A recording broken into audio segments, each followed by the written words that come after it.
everyone, and welcome to the ATP Project. I'm your host, Nic, and I'm with your other host, Steve. Thank you. I thought you forgot my name for a second. I know. There's only I looked one at other you and person. went, hang on, who is this strange person in the room? Strange guy. I'm looking at you going, this is awkward. This milliseconds awkward. I know. It's really awkward when you go on your first date with someone and you go, what was their name again? Yeah, I've done that 1,000 times. Even now I'm married and everything. It's always, yeah, but anyway. You don't forget Beck's name. Please tell me you don't forget. Oh, yeah, her, yeah. No, I don't. No, I wouldn't forget her name. And I wouldn't forget her birthday either because it's the same day as mine. Does everyone know? Is it? I didn't know that. Did you know that? No, I didn't know that. 26th of February. Really? I'm a 69er.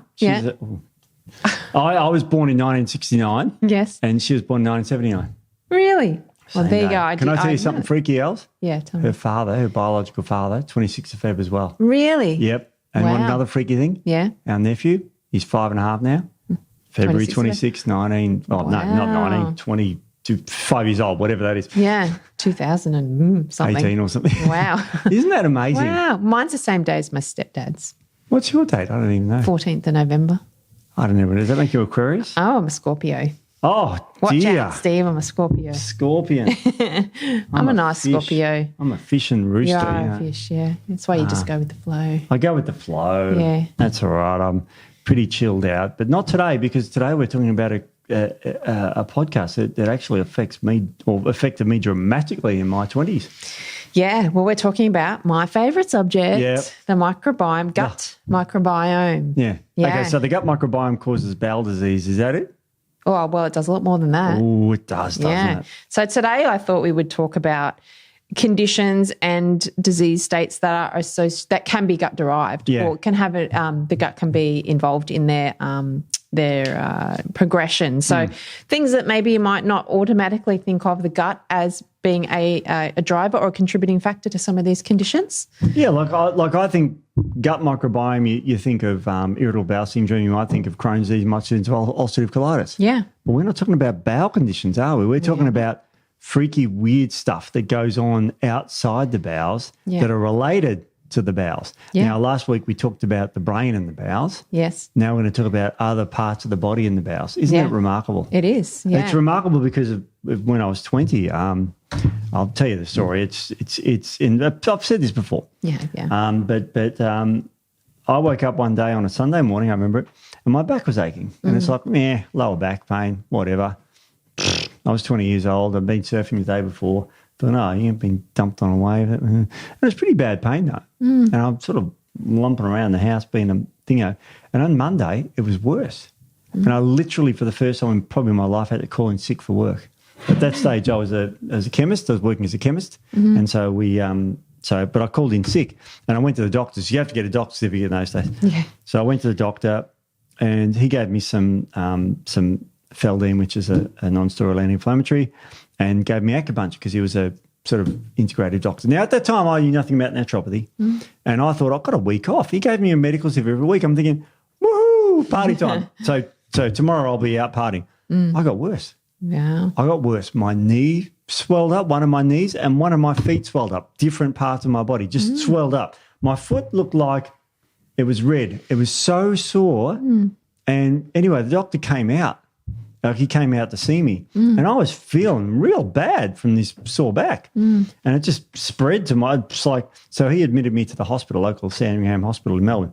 Went there, they took a bunch of x-rays, and I was feeling really awful, and the x-ray showed nothing, and so it's like, oh, well. So the following Tuesday I was released because it's like, nothing wrong with you. They said, just have a shower, and I was like, I felt awful, awful. And so anyway, I was released. I was actually released on Monday when the specialist saw me. They said, just have a shower and we'll let you go. I passed out in the shower due to the pain. Oh, wow. Oh, yeah, that was fun getting all the nurses in because I had to press there's a red button in there. You press. So all these nurses came running in while I was absolutely naked. Not good for any age man, but anyway, it helped me get out of the shower, get dressed, get bathed. And I couldn't walk, so they wheeled me to the front of the hospital. I'm sure the doctor thought I was faking it. Yeah. X-rays look good. Your back's fine. Get out. Yeah. So they wheeled you out because you couldn't walk, but they still kicked you out of the hospital. Kicked me out of the hospital. My knee was swollen. My foot was sore still. My back was just immense pain, And so anyway, and then they said, well, follow up next day. You come into the outpatient there. Anyway, I was sicker by then. So that Tuesday night, the following day, I was rushed to the Alfred Hospital. My parents, well, my stepfather, my mother took me to the Alfred Hospital, in the big hospital in Melbourne. And I was there for 5 weeks. Wow. 5 weeks. Wow. I was diagnosed with the condition, long word, ankylosing spondylitis. What does that mean? Oh, it's an autoimmune disease where the immune system attacks your joints. Great. So it was like terrible prognosis. And if you look up, you Google ankylosing spondylitis and photos, and you'll see a hunched over guy that's all, so it's pretty shitty. And I had this thing real bad for 6 years, real bad. Like I was on painkillers and anti-inflammatories. And it was worse. But here's the weird thing. The morning was horrendous. The afternoon, I was virtually pain-free. Is that right? Yeah. Wow. Exercise made it better. And I didn't think of diet. I didn't think, because for those 6 years, I was a professional muso. So we're all into terrible health, you know, stupid. But I remember carrying the speakers around in and out of it would sort of help my back. It was the weirdest thing. I didn't know it was, what was going on. And then I went and saw one of these weirdo, what are they called? Naturopaths. Yeah, they are weirdos. And the weirdo naturopath looked in my eye and thought that was very weird and said, it's all to do with your diet. And of course, my thought was that's a load of shit. Went back to my doctor. He gave me these herbs. I threw them in the back seat. They were in there a few days later. Went to the doctor and he sort of said, it's nothing. You back to new with your diet, stupid bloody blah, whatever. And I went home, told my then girlfriend we were living together. And she said, no. I've heard something that we've got to clean up our act and eat well. I said, I do anyway. I have Wheat Bix every morning, a sandwich for lunch, it's like I don't eat that much junk food, only once every day. It was terrible. So changed my diet, got rid of gluten and dairy. That was the thing back then. And my back got better. What a surprise. And it got better and got better and got better. And then I'd sort of look at my tablets going, have I taken these anti-inflammatories though? Indomethacin. I take 100 milligrams, which is 4 tablets, 3 times a day. I couldn't remember if I'd taken them. And then my scripts would last longer because I was forgetting the painkillers because I wasn't in pain. You need them. Normally you're sort of going, is it time How long yet? have I got? Anyway, my back just cleared up and it's cleared up and it's fine. Yeah. I go running, I go to the gym, I go, no pain now because my diet's good, my gut healed. Yeah. There you go. And so who would have thought that that's gut-related when you're getting arthritis? No specialist thought it was gut-related. No one thought it was just a deficiency of indomethacin. I was pumping that up. Yeah. Oh, gee, ruined my guts. Yeah, I bet. So then you need to do more gut work. So I had to get a special government script because I was on 12 a day. And the boxes were, in those days, now, there was 50. It lasted me 4 days. 12 a day. My God, yeah, your gut would have been screwed. Oh. Would have been ripped apart with all of those. Anti-inflammatories. You have to have them with food and you didn't feel like eating so you're in pain, so you drink milk with it, which makes, it's just a disaster. Wow. So that's a very good example of a condition that is gut-derived. Yeah. That you may not initially associate with. Yeah. So I've got a bit of a list of some of the symptoms of poor gut health outside of digestive symptoms. Skin conditions, which a lot of people now are connecting skin and gut, but skin conditions are really common when there's issues with the gut. So eczema, psoriasis, which could be an autoimmune condition. Hives, again, that can be related back to the gut and some gut bacteria. Acne, things like that. So that's all gut derived. A lot of it can be gut derived. Chronic fatigue. See, that's a big chronic fatigue syndrome. It's two different syndrome things. means group of symptoms for the people who. So it's just like mine was a syndrome. AS. Yeah. But because it's a group of weird symptoms. I had weird shit. I had eye problems. I had wrist problems. Oh, don't tell me you have an eye problem, Steve. I had an eye problem. I had to have drops in my eyes every hour. Did you? Steroids, to blow my pupil out. Anyway. That's long. So what are some of the other ones? Hormonal imbalances. Oh, yeah. Male and female. Well, we've got we're going to go through these. We're going to go into them a bit more, but I sort of list some of the things that are a little bit outside of allergies. So whether that be, seasonal allergies, things like that. Mental health conditions, which we've just actually done a whole podcast on the gut and nutrition for mental health. So we won't go into that one too much, but that is one. Joint pain, as you said. Really? Frequent infections. So whether that be colds, flus, wounds that don't heal properly, things like that, all can be gut related. Isn't it amazing? Because I remember the reason why I link it back to my back is when I had my bowels tested when I worked for Metagenics, because they had free tests, I had all pretty good stuff except for Klebsiella. It's 4+. Klebsiella mania. Yeah. And then I sort of thought, what's that? And it said on there non-pathogenic. It's like, well, that's bullshit. But we know that now. But at the time I went, what's that? So I looked up medical studies. Sure enough, ankylosing spondylitis, Klebsiella, HLA-B27 blood type, which I've got. All three of those together, you're screwed. Or even you've got Klebsiella and HLA-B27, human leukocyte antigen B27, triggers autoimmune diseases, cause AS. Yeah.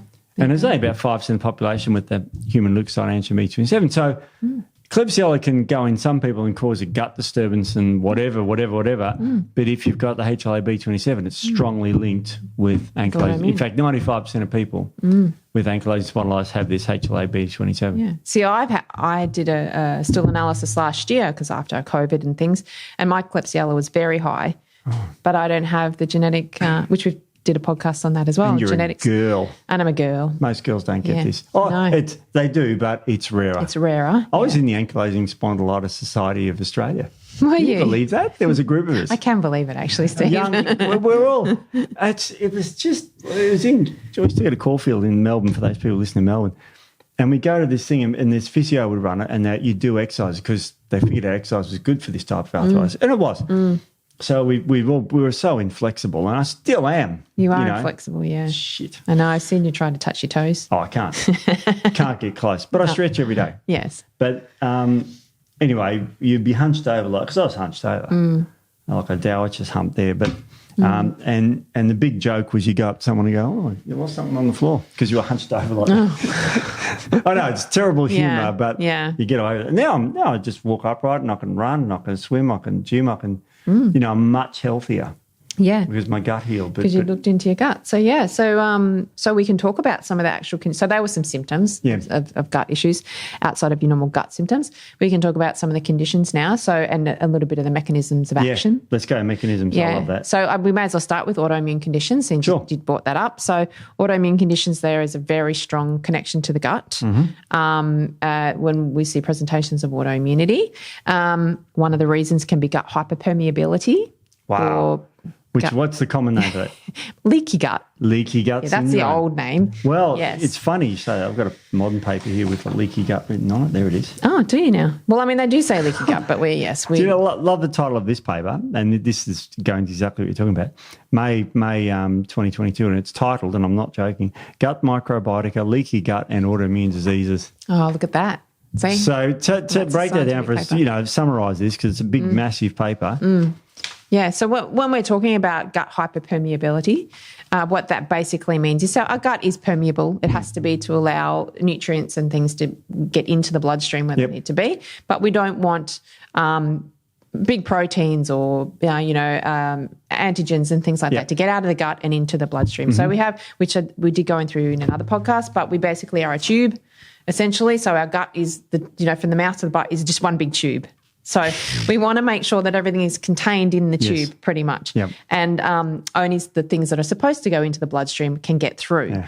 So therefore, when we have tight junctions and we have mucus layers and all that sort of thing, keeps everything in. When that can be degraded, then we can get gaps in those tight junctions, opens them up and allows things from the gut to translocate out into the bloodstream, creates an immune reaction. And then, if you're continually having that every time you have put food into your body, then your immune system is hyperstimulated, and then it can become confused. And then if there's a genetic propensity, it can turn into an autoimmune condition. So that's kind of a exactly. I mean, you've got this big summary. tube, as you said, and you've got this gut and everything, but about 70% of your immune system hangs out around the gut. Yeah. Because the gut's full of microbes, that's right. Viruses, bacteria, everything, and it's supposed to be there. Yeah. So the immune system keeps a check on that. But if the wrong stuff leaks through, then that immune system becomes hyperactive. That's right. And that causes the autoimmunity that we see in these sorts of papers. The first one it talks about is systemic lupus erythematosus, which is you've got sort of 4 major rulers of the immune system, and let's just call them TLP1, TLP2, TLP9, and TLP17. Yep. TLP17 is my enemy, because that hangs out strongly around the gut. So because Klebsiella triggers that one, that can trigger my disease, ankylosing spondylitis. Now, the modern treatment, you're going to love this, interleukin 17 is released from T helper 17, so that's a good one to remember. And now what they're giving people with AS is they're giving them interleukin 17 monoclonal antibodies. Oh. So it just knocks that one out. Okay. Instead of going back and finding why have they, Yeah. So this is the whole, these monoclonal antibodies are disease-modifying drugs, which are a whole class of biologics. There was a pretty famous one called toxizumab. Do you know that one? That one's a interleukin 6 monoclonal antibody, so it's great for inflammatory conditions. Interleukin 6 is highly inflammatory. But isn't it funny that that's now the treatment without saying, well, why have they got high levels of interleukin? Well, that's right. What is causing that reaction? So, and a lot of times that can start out, like you said, with just a bacterial overgrowth, inflammatory microbes can damage that mucosal lining. Other things as well, so like non-steroidal anti-inflammatory drugs, they can degrade that lining.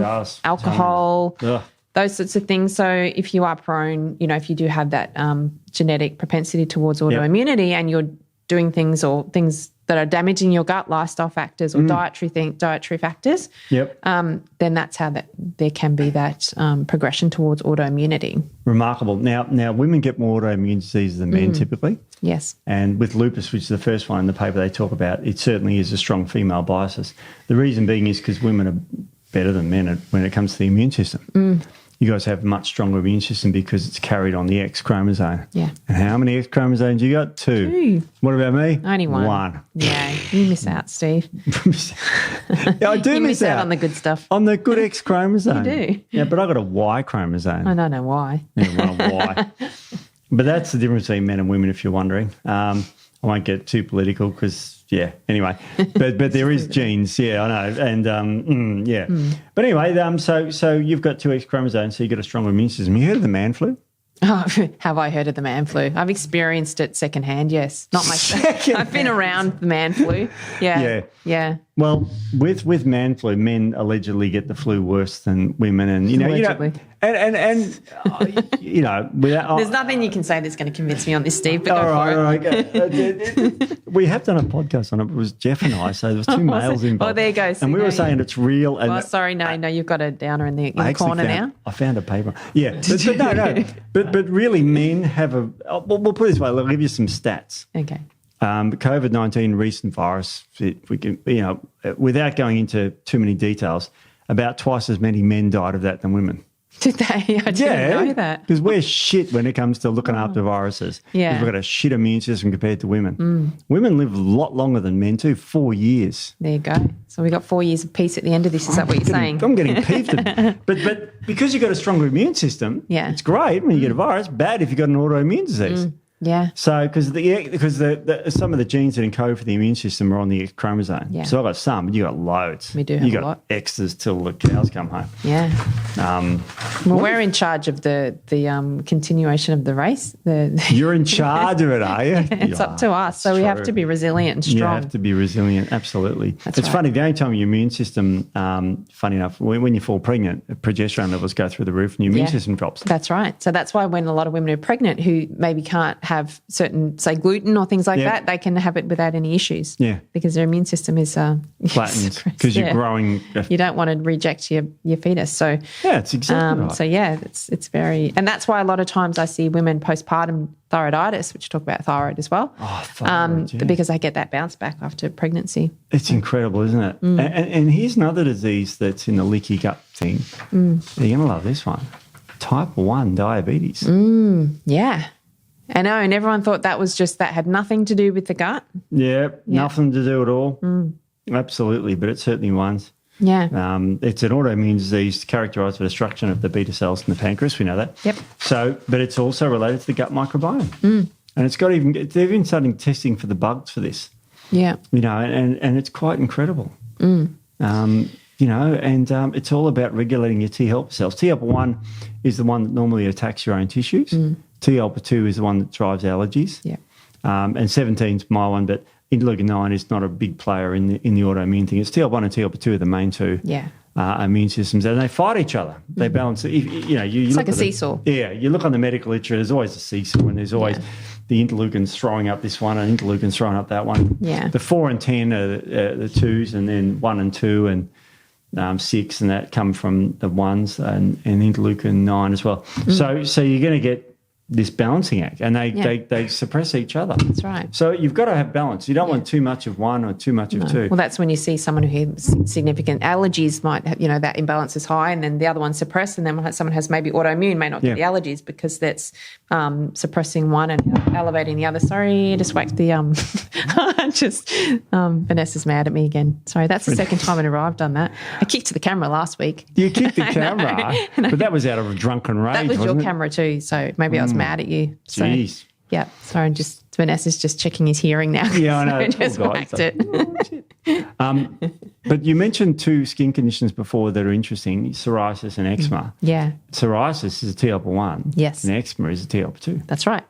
So, but your gut, depending on the bugs in your gut, drives one or the other. Yeah. So you're 110% correct. Any sort of immune problem, it blows my mind how wrong I was when I first walked into class when I heard that the gut regulates everything. Because you think of the gut and it's down here, and then you've got a rash on your hands. And it's like, well, what's the connection? Exactly.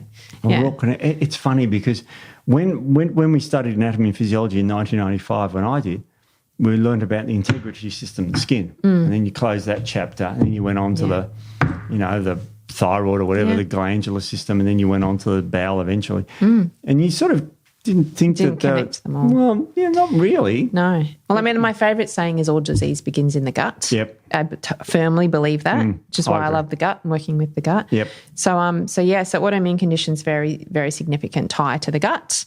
Another very common condition that I see all the time in clinic. What is it? Thyroid conditions. Oh.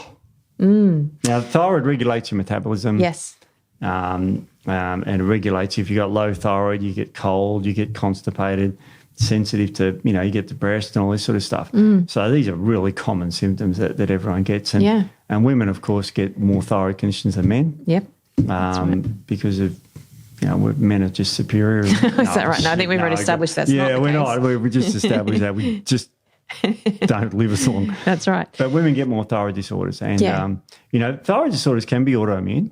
They can, and so there's that fits into both categories. Yeah. The autoimmunity and whether you're talking about just clinical hypothyroidism, subclinical hypothyroidism, even hyperthyroidism as well, not as common. Yep. But thyroid conditions. I mean, there's sort of the chicken and the egg in some cases. What comes first? But the thyroid is extremely sensitive. So some of the connections in the gut can be if you have very poor gut health. And you're not absorbing your nutrients effectively or breaking down your foods to absorb your nutrients, you're going to be deficient in those thyroid nutrients. So your zinc, seleniums, iron is highly important in thyroid function as well, vitamin D. Yeah. So if you're not absorbing any of those nutrients, it will impact your thyroid function. So therefore the gut can be, where that begins. So that's one mechanism. Inflammation, so endotoxins. So we were talking about in another podcast how we can have these inflammatory microbes that put off a toxin called lipopolysaccharide. And then obviously that can breach that barrier function, the gut barrier function, wall, and create systemic inflammation. Systemic inflammation will impact the thyroid as well and throw that out of whack as well. So that's another mechanism there. Helicobacter pylori can be very strongly associated with Hashimoto's thyroiditis, which is the autoimmune. I didn't know that. Yeah. So Helicobacter pylori is in about a third of individuals on this planet, maybe up to 50%. It's quite a common one. It's almost considered a commensal. Yes. Which means it's supposed to be there. You do breath testing for it. But Helicobacter pylori is heavily associated with ulcers. In the 80s, that's right, the Australian researchers were curing ulcers with antibiotics. Yes. Triple antibiotic therapy. Yeah, there's 2 antibiotics and 1 PPI, which you know what that is. Yes. Remember that on its own is bad. But yes, it's funny too because when I do stool analysis for clients that have Hashimoto's, 9 times out of 10 I see Helicobacter pylori infection in there. So it's more correlated with the more virulent strains of Helicobacter pylori because there's different strains. Yeah, there are. And if it does have a virulence factor, they're the ones that are more dangerous. They're the ones ones that can lead to stomach cancers and things like that. So they're the ones you don't want in there. Yeah. And they're very strongly correlated with Hashimoto's. So there's your gut-derived connection there to the thyroid as well. Hashimoto's is an autoimmune TL1 mediated inflammatory response of the thyroid, and you get hypo, which means low, thyroid. Yes. Wow. So that's, I mean, that's interesting because, that's why you're the brains of the outfit, because you make these links. And it's funny how in the olden days of treating thyroid, we'd give them iodine, we'd give them tyrosine, because tyrosine makes up thyroid, and that was kind of about it. Yeah. And now we know there's way more to it. Yeah. Well, I mean, a lot of times in the past, as we go along, we learn more and the research comes out, but that was the treatment. You just give these nutrients and nothing would happen. Yeah. And what's the point of giving nutrients if you can't absorb them? Exactly. So, it'll begin in the gut. And then we learnt that selenium and zinc are required for deiodinase, which is the enzyme that makes T4 into T3 or activates the thyroid. Yeah, that's right. But it sort of doesn't end there. No. It's like you got to go back. Otherwise, we're sort of treating people like medicine then. Like medicine for hypothyroidism, they give Eroxon, which is an oral T4. Yes. Okay, which is very commonly prescribed in the microgram dose, usually about 50 to 100 micrograms or more. Got a 6-day half-life, so you can vary it. You can take 50 one day, 100 next, and quite commonly. But that's a very common medication. But why is the thyroid low? Why? And I see, again, so often that doesn't work anyway, because a lot of people do have a conversion issue. Yeah. So if they're just giving more T4, they can't do anything with that if they're not converting it. So it's kind of useless. And T4 is relatively inactive in the body. Yeah. T3 and T2 are your fun ones. That's right, yeah. And you can't give T3 because, you can, and people do, but it's got a shorter half-life, so it's got a weird sort of mechanism of action. So you're right. And so there's another possible connection as well to thyroid from the gut, which we will talk about with the kidney as well. High oxalates. Oh, yeah. So high oxalates in the body can bind to those important thyroid nutrients, and then you, again, are deficient, so it can cause thyroid issues. Oxalates can also lodge in your organs as well and cause issues. So oxalates are like little spiky sort of balls that float around the body, and we produce them, and we also get them from our diet. And we have a bacteria in our gut that actually can break them down. So if you don't have that bacteria, or it's very low and you aren't able to break down those oxalates, they can build up, bind to these essential nutrients, lodge in your thyroid, and cause issues there as well. So that comes back to the gut. Amazing, isn't it? Because you can get oxalate stones in the kidneys. And so what's the bug that breaks down oxalates? I'm keen. So the bug that breaks them down is Oxalobacter formigenes. I love that one. Yeah, I know. Oxalobacter formigenes. Yeah, formigenes. So you want to have good levels of that, and that will help to break down the oxalates. And if you have low levels, then you are it is a little bit more difficult to break down dietary oxalates. Yeah, because dietary oxalates are found in your diet and healthy diet. Oh, some of the most healthy foods have high oxalates. So your berries, spinach is incredibly high in oxalates. And that's why we might talk about this in another one, but green juices and green smoothies and greens powders, I find, can be really problematic for people. And they're all trying to do the right thing, but they're loading them full of spinach and celery, berries, which are all very high in oxalates. So, and you're blowing people's minds now, because people are having these green shakes in the morning, concentrating these very. My wife is one. Now, she doesn't have a problem with oxalates, but if she did, she'd be screwed. Yeah. But, having all this spinach and berries, which are extraordinarily healthy foods generally. Yeah, nuts, sweet potatoes. Yeah. They're all high. So, and obviously you don't go out and just take out all those healthy foods out of your diet. Not a good idea. But I always recommend to clients, particularly if they have thyroid issues, is rotate them. So don't have spinach every day. Have spinach every third day, and have rocket maybe another day. And, blueberries are quite low in oxalates compared to the others. So have blueberries one day and another one. So you're not having a lot of these foods every day. So, but yes, and the greens powders they're quite high in oxalates. Wow. Some of them, they have kale in them and all that sort of thing. So, and they're loading up with greens powders as well. So that can be problematic for some people also. So, so there's quite a few mechanisms as to where the gut can impact the thyroid and throw it out of balance. Yeah. See, there is a saying in Hippocrates, one man's food's another man's poison. Yeah, that's true. So there'd be people with those bugs and healthy levels, and they can have this spinach till the cows come home. Some people react to it. That's right. Wow. Yeah. How do you? That's exactly right. This is why you need to see someone like you.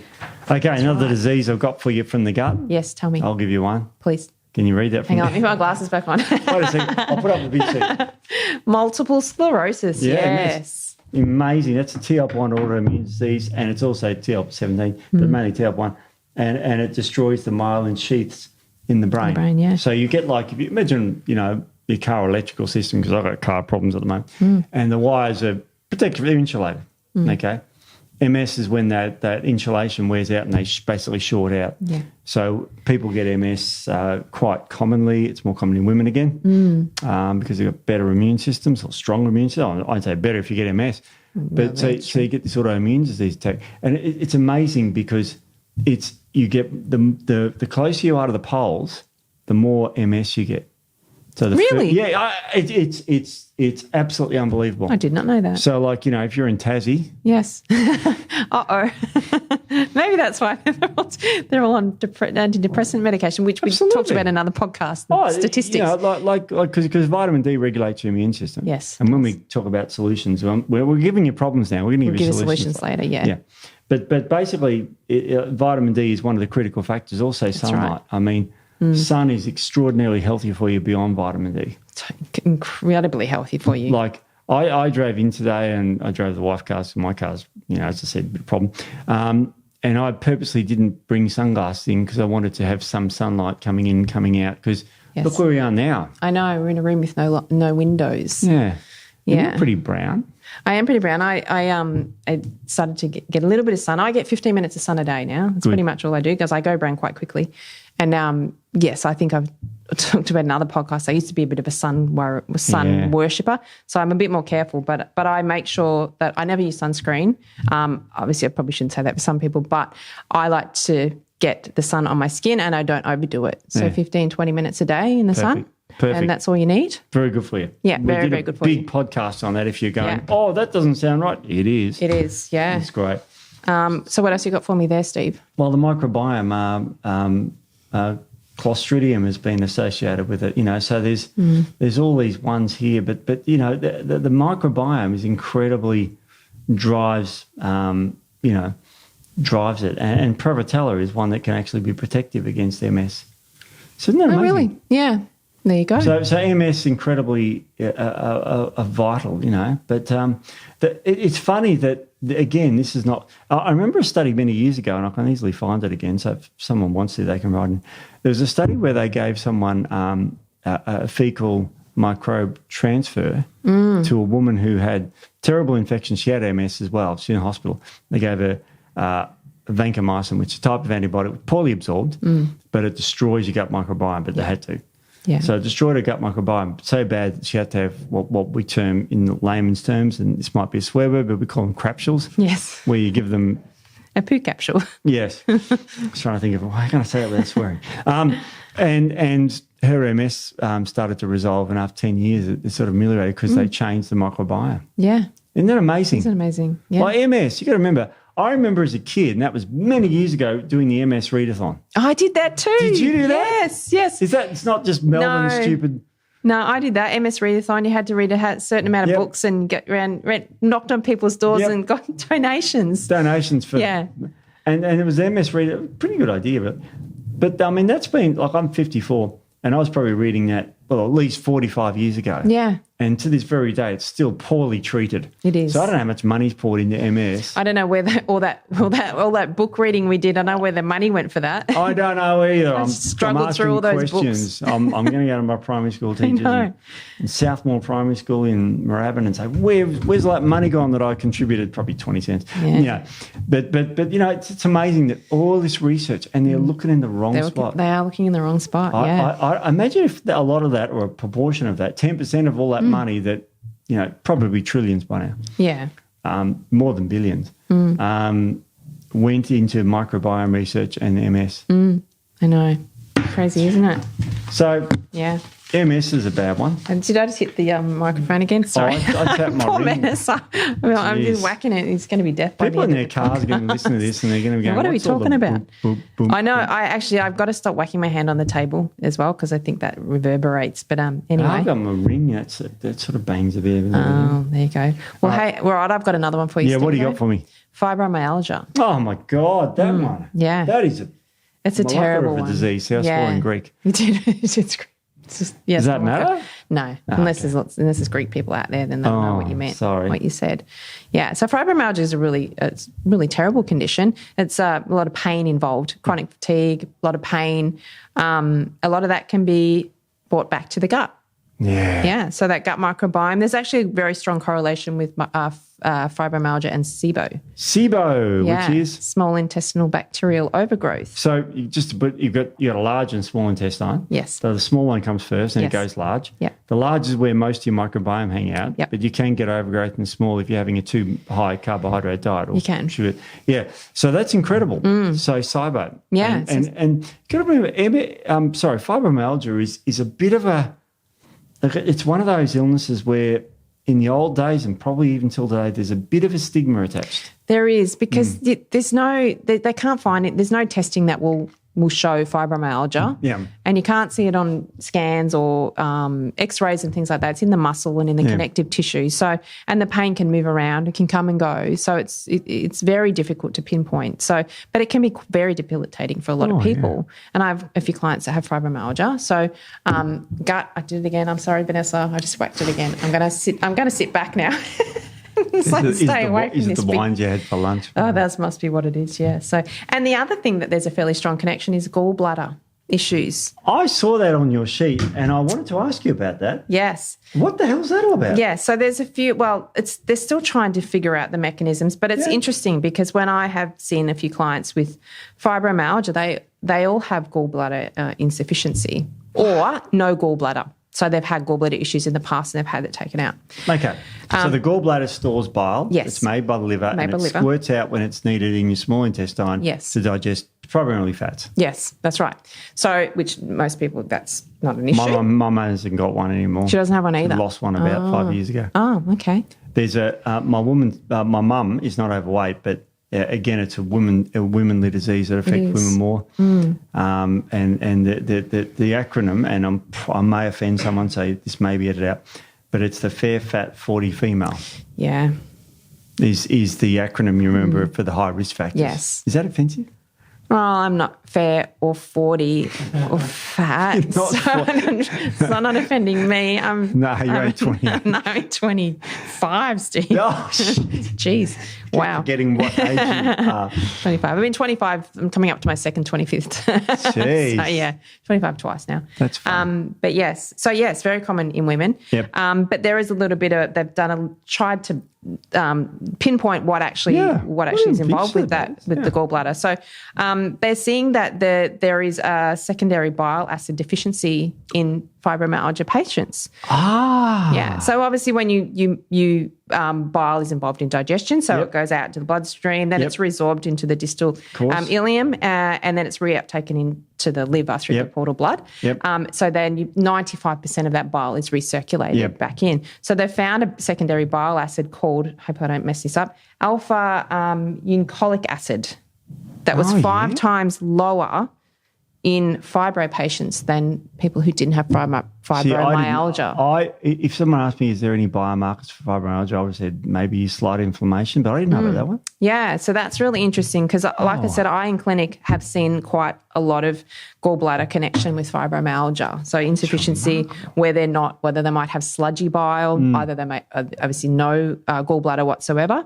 So they have high steatocrit in their stool analysis, very common with fibromyalgia. So, and there's reasons why your gallbladder can have sludgy bile or you might get gallstones and things like that. So a lot of that can be inflammatory related, poor digestive function, enzymatic function, things like that. So again, come back to the gut from fibromyalgia. Not saying that's entirely the reason why, but it's a very strong correlation with the gut. So always look at the gut with fibromyalgia. And does this semi-relate to chronic fatigue? So I see that on the list. So chronic fatigue is also on the list. Wow. Chronic fatigue. syndrome and chronic fatigue. So, I mean, chronic fatigue, well, what are some of the symptoms of chronic fatigue? Fatigue, brain fog, those types of things. So, and what can happen when you have gut issues, fatigue, brain fog, things like that. So that's very strong gut-derived condition there. So, one thing I learned sort of probably too recently, and I didn't understand it until fairly recently, well, a few years ago, was hormonal imbalances, the microbiome. Yeah. You've got the estrobolome and the testosterone, which are microbes that can reabsorb estrogen. Yes. So if you've got the wrong sorts of bugs, you reabsorb the estrogen, you're detoxifying. So you're basically like on the pill. Yeah. You're just reabsorbing your estrogen you're getting rid of. Yeah. So your liver's going, you got too much estrogen here, Nick. I'm going to detoxify some in the bowel. And then you've got these E. coli's, which are nasty ones, which can draw it back into the body. Yeah. Until you become estrogen dominant. Yeah, that's right. That can cause all sorts of problems. Yeah, high beta-glucuronidase levels. That's right. Yeah. Beta-glucuronidase is an enzyme that reabsorbs it. Yeah. And that's secreted from usually E. coli. Even constipation. So if you're not eliminating, that can go back into recirculations as well. So really common that gut connection to high estrogens and testosterone issues, low testosterone even in men with gut issues as well. So that's a really common one also. That's amazing, isn't it? Yeah. And I want to sort of, we just skipped over it, I just realised, weight gain and obesity. Now in the olden days it was calories in, calories out. Well, what happens if your microbiome's all screwed up? What happens then? Yeah, that's right. I mean, I hear that so much on social media, and there's a lot of really reputable people people out there saying that, and it is, but there's a lot of contributing factors that will take that turn that on its head basically. Yeah. So if your microbiome isn't right, then you can be eating very few calories and extracting a lot of calories from what you're eating because maybe you have that imbalance in your fiber. Yeah. So that's a big one. I wrote down some other things about that. Very interesting. Metabolic syndrome, type 2 diabetes, obesity, that whole metabolic sort of picture issues. Very low levels of bifidobacteria, Bacillobacterium pranitzii, and Akkermansia municipilia. Very good short-chain fatty acid producing, a butyrate producing bacteria, So, and that's really important for metabolic function. Akkermansia particularly, they've shown a really strong correlation with metabolic health. And if you have low or no Akkermansia, can be more predisposed to metabolic syndromes. So, and that's, you're not feeding the microbiome or there's an imbalance whether they're dying off. Yeah. So that's really interesting. Bifidobacterium species are very anti-inflammatory, so they help to blunt some inflammation within the gut as well. Obviously, inflammation creates issues in itself. And Bifidobacterium species show a positive effect on glucose tolerance as well. Jeez. So if you're missing those healthy bacteria, then you're more inclined to have that more of that metabolic syndrome picture. It's remarkable because when they say calories in, it becomes more accurate when you say into the body, because when you put it into your tube, it's not in your body. No. It's when it gets absorbed over. So if you've got like a lot of Methanobrevibacter, which is a firmicute bacteria, that draws way more calories out of food. So if you were starving in the bush, you'd want more of that because you eat your small amount of banana for the day and you draw all the calories you want to. In the Western world, we kind of want the opposite. But you can see the adaptation there. Yeah, definitely. And so sometimes you want to draw all your calories out of it if you're on Naked and Afraid, that TV show I love.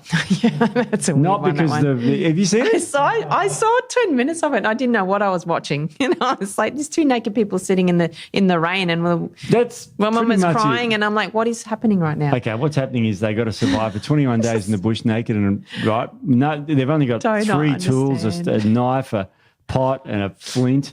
And you've just got to make your own shelter and you've got to survive in the bush. Just these nutcase survivors. I just want to know who thinks of these things. There was a guy that I love following and he walked the Amazon length and that sort of thing. And what, naked? No. But he did a challenge where he marooned himself on an island for 60 days. Oh, my God. English guy. Okay. And he says, okay, I'm doing this all on my own, filming myself. I don't want a knife, nothing. He just jumped himself off the island naked and he survived for 60 days.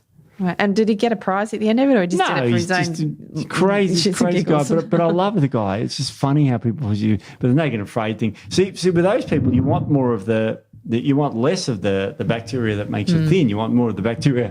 But okay, go back 3.5 million years. I was only a kid then. Yeah. But verging on teenage years. Yeah, when we were still Australopithecus. You're riding your dinosaur around. Yeah. I was, yeah. I used to know my dinosaurs so well. What's the one with I can't remember. Triceratops. That one had the three horns. Yeah, 3 horns. Tree. The one that looked the one that was like Dino from the Flintstones. That's a Stegosaurus. Stegosaurus. You're riding your Stegosaurus around. Yeah, Steve. I was Flintstones. I love it. I know. So let's say you were cruising around there. That was 65 million years ago. That's right. They died out with some asteroid in the Jurassic period. But 3.5 million years ago, we were sort of we weren't bipedal. We were sort of bipedal apes then. We were Australopiths. And, we were just foraging. We weren't the apex predator. We were hunted and all that sort of thing. And we wanted, we have this adaptation to draw lots of calories out of food because we had the glut of food that we have today. So it was our advantage and we became a much better species for that, or dominant species, not better, but dominant species because of our microbiome. Yeah. It's incredible how it's changed. And that's why it's not all bad. No. And you want to have, talking about Fibromyalgia and Bacteroidetes, you want to have good ratios of these phyla. So they're the two main phyla in a microbiome. 95% make up 95% of our microbiome, and we have our groups within those. So obviously high Fibromyalgia, as you said, even high Bacteroides, very high, can cause issues. High saturated fats and things can push those up. Sure. So you want to have a good ratio. That's with everything, not too much of one or the other. So the dietary changes can definitely manipulate that to a degree as well. So really interesting with the obesity and metabolic syndromes. It's incredible because, if you can control, like let's say you're trying to lose weight and you're one of these people that look at a cake and get fat. Yeah. It could be your microbiome. Yes. I'll tell you, probably is your microbiome to the most part. Yeah. Absolutely. So the way you get your microbiome healthy is to eat healthy with lots of polyphenols. Yes. So it's a catch-22. And the problem is that the microbiome changes your brain dramatically, as we've talked about in the last podcast. So if your microbiome's out, you're going to be craving the bad food. And I didn't quite understand it in the early days. Yes. It's like, no, you're overweight, stop eating cake. Okay, see ya, bye, next. Come back, did you eat cake? Yeah. Yeah. It's like, why do you pay me to tell you to not eat cake when you go and eat cake? And they just crave it. I feel like something sweet. I just need to create my sweet tooth and all this sort of stuff. So you haven't got a sweet tooth. Your tooth's made of enamel and calcium. So, but anyway, a bit harsh. No, I didn't say that to them. But you've got to remember that there are people that really struggle with this because their brain or their microbiome is screaming to their brain to have sugar. Yeah. Well, it's funny. I saw a little bit of a, what do you call it?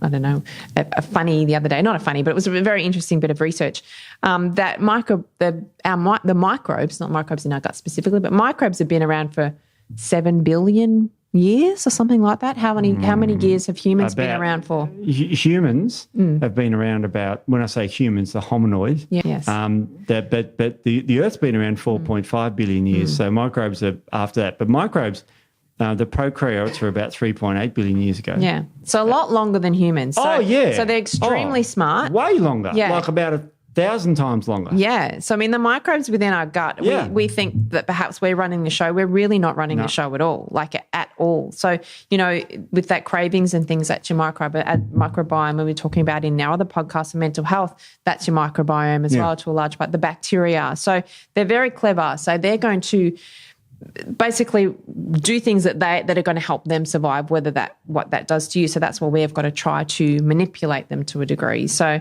I just thought that this is a good thing to make you think about when you put something in your mouth, what are you actually feeding? Yeah. So what bug are you feeding when you're eating that high, highly refined carbohydrate or that high saturated fat food? What bug are you feeding? Yeah. Because they're the ones that are going to take over. Amazing. And the microbiomes, remember the early microbiomes, developed a process called photosynthesis. And they gave off a weird gas that was new to our atmosphere. It's called oxygen. Yes. Okay, so they would turn the CO2, which is way richer than it is, like way more concentration than it is now in the Earth's atmosphere, and they turned it into oxygen, and that allowed for us to get out of the ocean and onto the land. And then there were some animals that went back in the ocean, like whales. Mammals in the ocean. They're if you look at a whale skeleton, you'll see it's got hind legs still, just little ones. So, if you're interested in that sort of shit. But microbes are the driver of the earth. They really are. They are incredibly important species, and science, lords all over them because they're so good. They are. And we have 10 times more cells of microbes in our body than cells in our body. So we're mostly microbe. We are. Yeah. About 97% of the genes in our body are microbes. So, foot out. So microbes are really run the show. Well, we want to work with them, not against them. And that's really important. I mean, you've got here things like infections. And the reason why infections are associated with microbiome is because it controls our immune system, That's the microbiomes. Right. That's exactly right. Yeah. We kid ourselves and take herbs and zinc and that sort of thing, which regulates it a bit. Yeah. But the microbes are vastly more powerful. Yeah, they are. Completely. Yeah. I love it. So here's another big one for you. Go Steve. for This it. is one of the big killers. One of the biggest killers is cardiovascular disease. Tell me about it. Yeah. So there's a gut connection there, which it's a little bit, I'm still trying to get my head around this one. Steve, you might have a bit more information on this. But TMAO, we all know about TMAO. Amino oxidase. Yeah, and red meat. And that's why everyone says red meat's a killer. It gives you heart disease and all that sort of thing. So, but, why does not everybody get heart disease and why does not everybody get high TMAO levels from eating red meat? So that comes back to your microbiome. Because you've got to remember it's made from choline. Now, and also even L-carnitine, which is our darling if you want to lose a few pounds. Yes. Can be turned into TMAO if you've got the wrong microbiome. And so can choline. Now, choline's in red meat, but it's in loads of foods and you need it for your brain. Yeah. Because you've heard of acetylcholine. It's the number one neurotransmitter in our brain. It's made from, surprise, choline. Yeah. So it comes down to a microbiome. That's right. And here's the weird thing. When my long-suffering wife, Beck, was a cardiovascular nurse, every patient in the cardiovascular ward used to have a dental hygiene checkup because the microbiome in their mouth can drive heart disease. Can cause, so the plaque on your teeth is the same as the plaque in your arteries, exactly the same. Oral microbiome, So they did identify 8 distinct bacterial strains that were involved in TMA formation. Wow. Yeah. So some of the Clostridium strains, Edwardiella, some of these I don't know, some of the Escherichia strains. That's like E. coli. Proteus pineae. Providentia. Yeah. Retgeri. I don't know who comes up with these. Yeah. So TMO can travel systemically through your body. Yep. It can go up and cause strokes, myocardial infarctions, so heart attacks, abdominal aortic aneurysm, so swelling of the aorta. That's a bad one. Yeah, so that sort of travels around the body. So, and that comes back to the type of microbiome you have as to whether you're going to. We all produce a little bit of the TMAO, but whether the levels go too high or not. It's a very fishy smell. It is. And fish have TMAO, but they don't drive heart disease because their levels in them aren't to that level. And also, if you've got microbiome that's making TMAO, you eat fish 2 or 3 times a week. If your microbiome in your body, you're making it 24/7. Yes. So it's a completely different kettle of fish. And the TMAO does damage the endothelium. Yes. Which causes problems with the arteries around that feed your heart blood, and you end up with a condition called atherosclerosis, narrowing. And my family, for example, all of my grandparents have had heart disease. My mother and father have had heart disease, and my mother had a mild heart attack about 5 or 6 years ago. An episode, didn't you say? She calls it an episode. She does. Yeah, that's what I told her. She says, she goes in a bit. But she was an ex-smoker. But she had spent the weekend in hospital. It wasn't like a... But, it was quite scary because everyone in my family's had heart disease. So I thought, okay. So I got a referral to a cardiologist, completely cardiovascular free. Like my arteries are clean. It was rated 0 in their calcium score. So there's no build-up. Now, why? Because I'm a different individual with a different microbiome. I eat differently. I live differently, exercise, all that's good stuff for your heart. Yeah. So it's not heart disease that runs in the family. It's just that nobody runs in the family. That's right, that old saying. It's that old saying of like you can, and it goes with obesity too. It goes with diseases, Yeah, that's right. So you can really change your health by just changing the microbiome, changing your lifestyle, polyphenols, rich diet. Yep. You mentioned the Mediterranean diet last week. That's a really healthy diet. Really healthy diet, good source of fibre, your omega-3 fatty acids, which are very important as well. Really one of the best diets, I think, has stood the test of time. All these other diets have come and gone, but the Mediterranean diet has stood the test of time. So that's a really good one. So, kidney. So your microbiome can impact your kidneys as well. So we talked about oxalates before, so kidney stones. Yeah. So people who can't break down oxalates, they can get kidney stones. Kidney disease. So again, high TMAO levels have been observed in chronic kidney disease as well. Because you damage the blood vessels. Yeah. Yeah. Yeah. So that's coming back to the microbiome as well. Look, it's quite scary. Yeah.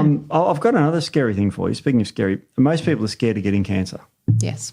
Men get way more cancer than women because of their immune systems, right? The immune systems, you know, have lots of these cells in your body called natural killer cells. When cancer cells are formed and they get through the replication process, natural killer cells come and eat them and destroy them, okay? So if your immune system's down, you've got a much higher risk of developing cancer. Yeah. A microbiome regulates your systemic immune system. There's a beautiful paper on this that talks about it. It's called, you're going to love it, this is its title, Gut Microbiome and Systemic Immunity in Health and Disease. And it talks about if your gut is out, you're going to get immune diseases, including cancer. Yeah. So, you know, if you're not worried about, you know, getting all sorts of little, then you're worried about cancer. Yeah. Because you definitely are. Yeah, definitely. And it's absolutely incredible. It's talk about other effects on liver immunity, lung immunity. It goes into all the effects and the systemic effects in your brain, but also to do with you know, things like getting cancer and that sort of stuff. So very scary stuff. Yeah. Well, there's a thing in your gut called your secretory IgA. So that's involved in your immune function. So as you said, was it in this one, 70% of your immune system is located in your gut. So secretory IgA sits in your mucus layer. So you have a mucus layer within your gut, and that basically is a barrier. So if your mucus layer has been degraded, so if you're not feeding your microbes that produce the mucus, and you're not feeding the ones that actually use mucus as their food. So there's mucin degrading bacteria that help to turn it over and keep it nice and healthy. That thins that. If you have a thinning of that mucus layer, you lose that secretory IgA. Wow. You lose that ability to tag antigens and pathogens and things that come in before they get the chance to cross over if you have intestinal permeability. Amazing. So you want to make sure that you're feeding those microbes that keep that mucin layer turning over and keep it nice and healthy as well. So, you know, little things like that. Fibre, again. Little things. Yeah. Okay, so you mentioned fibre. Let's start talking about what we eat to get a healthy gut. Yeah, what can we do? Yeah, what sort of... Sorry, I just hit the microphone and Paul Vanessa's sitting over there. I'm sorry, it's my glasses. You picked up the glasses. I'll leave mine on because I know, but if I leave them on and look up and down, I'll pass out. I'll get all dizzy or something. Well, because I look so hot. No, that's what it is, yeah. No, I can't look up and down. These aren't made for looking. These are up. They're made for reading. You just look blurry to me, but the papers look clear, so I can read that. Okay. Yeah, well, let's... Okay, so put your naturopathic hat on. Put my naturopathic on. What would sort of I foods, do? Yeah, what sort of foods are we going to... Let's get into the minutiae of a healthy microbiome to get rid of all these systemic diseases and really treat the gut. What sort of foods are we looking at? Well, what I would do first is I always look at the gut. 99% of the time I look at the gut. Yep. But I would reduce any inflammatory microbes, first of all. Because if you, that is something we need to point out too. Sometimes if someone goes, I want to get really healthy, I'm going to start eating lots of fermented foods. And if they have high levels of histamine producing bacteria in the gut, they're going to exacerbate their symptoms. Wow. So, or if they go out and get a probiotic and it's not the right strain for them, they could exacerbate their symptoms as well. So you want to reduce any overgrowth of those inflammatory microbes first. So there's a diet is one way to do that. Obviously, if you've got high, reducing your refined carbohydrates, if you've got high Klebsiellas and things like that, that can be really important. Obviously, high saturated fats and things like that you want to reduce. But there's a couple of really good herb food / things that I use to help reduce inflammatory microbes. So one of them is pomegranate. Pomegranate is one of my brilliant. favorite foods of all time. Pomegranate. Yeah. So we use a lot in natural medicine. I won't mention the product, but I'm drinking some now. Oh, I know what you're drinking. Don't say the name of it. Don't say the name. And there's something else that has pomegranate in it too that we know about. So pomegranate polyphenols, bit of a connection there. But it's what's called a selective antimicrobial as well. So which means that you put it in your microbiome. So there's selective and non-selective antimicrobials. Non-selective basically will just wipe everything. It'll just pretty much like an antibiotic. Yeah. So oregano oil is one of those.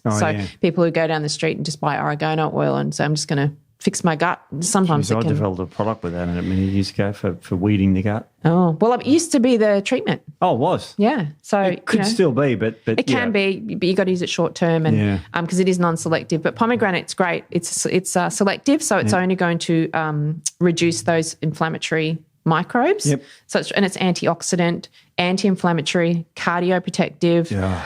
Has an antimicrobial. It has so many amazing, actions. So pomegranate garlic is another one. Garlic's a really good. It's a selective antimicrobial as well, and it's antibacterial, antiviral, antifungal, anti-cancer. Again, anti-cancer, cardioprotective, all that sort of thing. Keeps vampires away. It does keep vampires away. It's why I keep ever since I've been here, I haven't seen a vampire. Oh, well, it must work. Yeah. Yeah. Doesn't suck.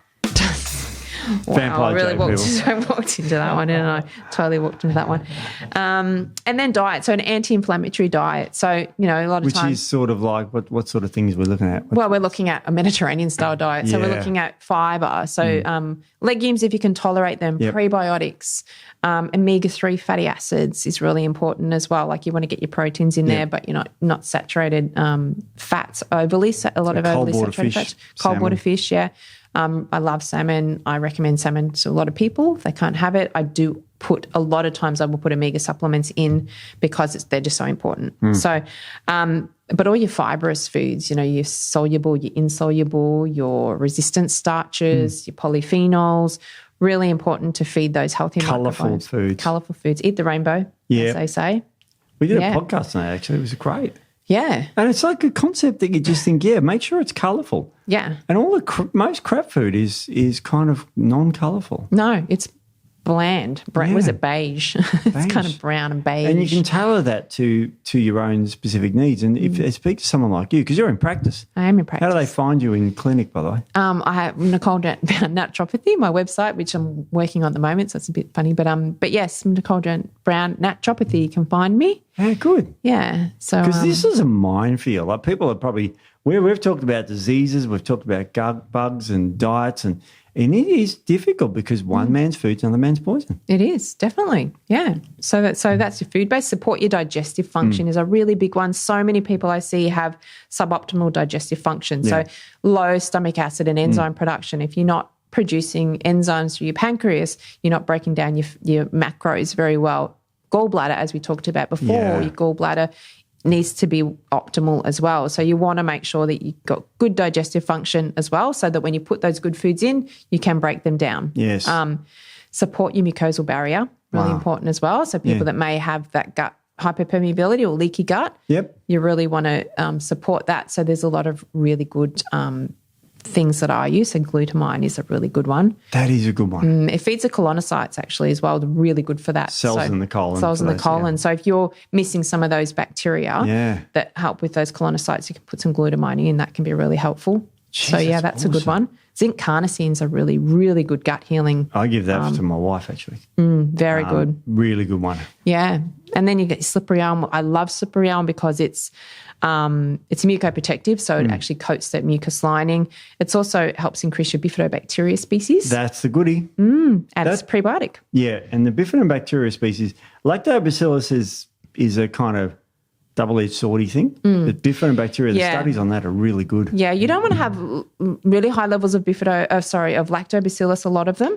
One of them that I do like, and we'll talk about some probiotics, is lactobacillus rhamnosus GG. I find I get really good results with that. Yeah. But marshmallow, aloe vera, curcumin, really good for that. The gut, that gut healing. Deglycerated licorice as well. Yeah. So it's got that glycerin taken out of it. So that blood pressure. Yeah, blood pressure. People with blood pressure issues.